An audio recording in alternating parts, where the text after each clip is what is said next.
puno ito. Nakita ko kanina, ang dami ng bunga. Cherry.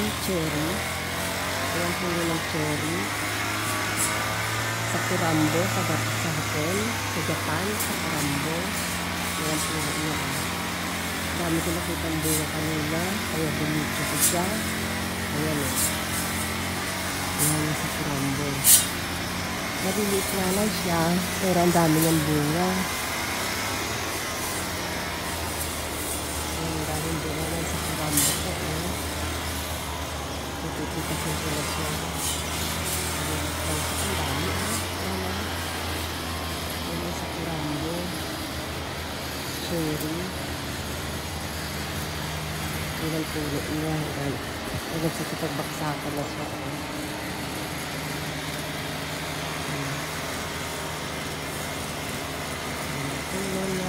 Kaya pipitasin ko na yung mga bunga niya kasi mga hinog na.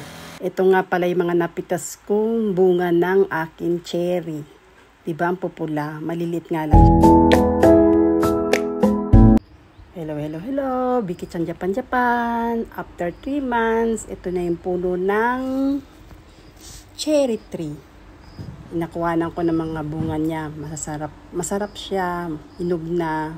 Malilit nga lang siya, okay na yun. Basta may napitas akong cherry. Ito yung puno. Puputulin kasi namin kasi masyado siyang malago na maraming mosquito. Ano ba? Ayan o. Kaya para sa susunod na taon, bumunga siya ng marami. Kaya puputulin na lang namin muna para... Ayan ang mister ko, siya ang magpuputol ng puno. Malambot pa naman yung puno niya. Yung mga sanga malambot lang siya. Hindi siya matigas kaya madali siyang lagariin. Kasi maaga pa to, mga anong oras ba ito? Mga 7:30. Pero gagamitan niya rin yan ng dikuryenteng pamputol kasi maaga pa nakakaabala sa kapitbahay. Malambot naman yung puno niya, kaya pwede pa namang lagariin. Saka yung sanga niya hindi naman makakapal. Maliliit lang siya.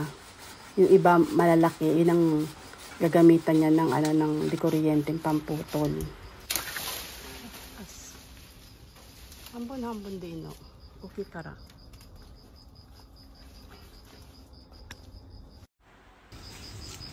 Ayan, unti-unti na puputol yung puno. Unti na lang siya matatapos dito. Mga sira na rin kasi ang mga dahon.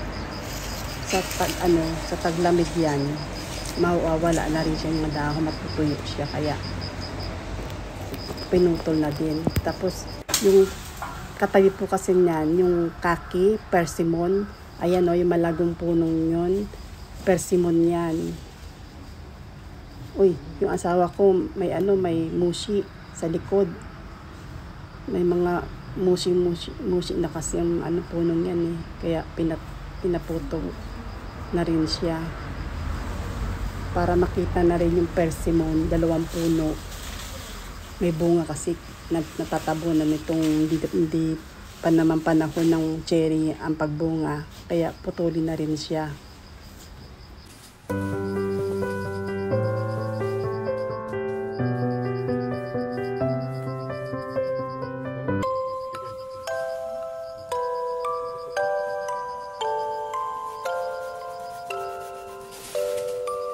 Mula nang pumasok ako dito sa Japan, marami akong natanim. Dati, walang tanim to. Ako lang mga nagtanim nito.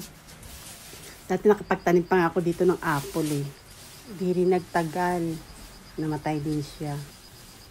Napakarami talaga.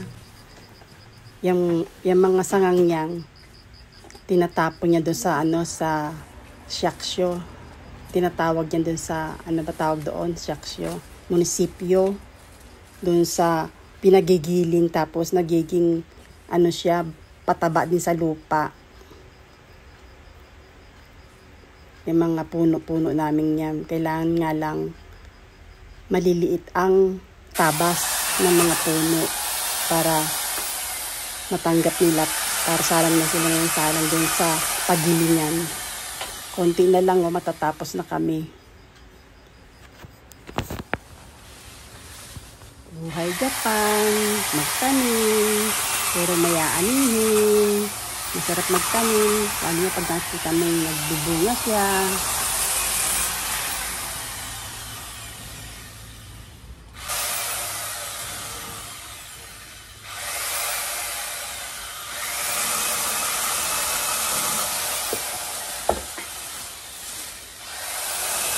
Susunod na vlog ko naman, ito papakita ko itong puno ng persimmon. Kung gaano siya kadaming magbunga. Masarap tong persimmon na to. Kaki kung tawagin dito.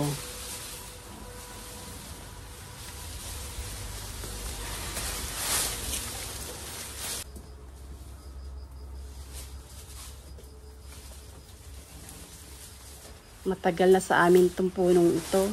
Siguro nasa 15 years. Yung tinanim ko yan. Nalilit pa yung mga anak ko.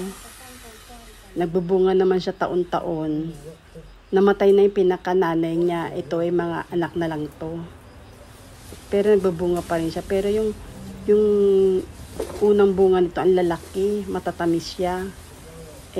Nawala na siya. Puro, yung mga pinutol namin to, puro anak na lang ito. Kaya malilit ang bunga niya. Ang dami Ang daming talagang dahon.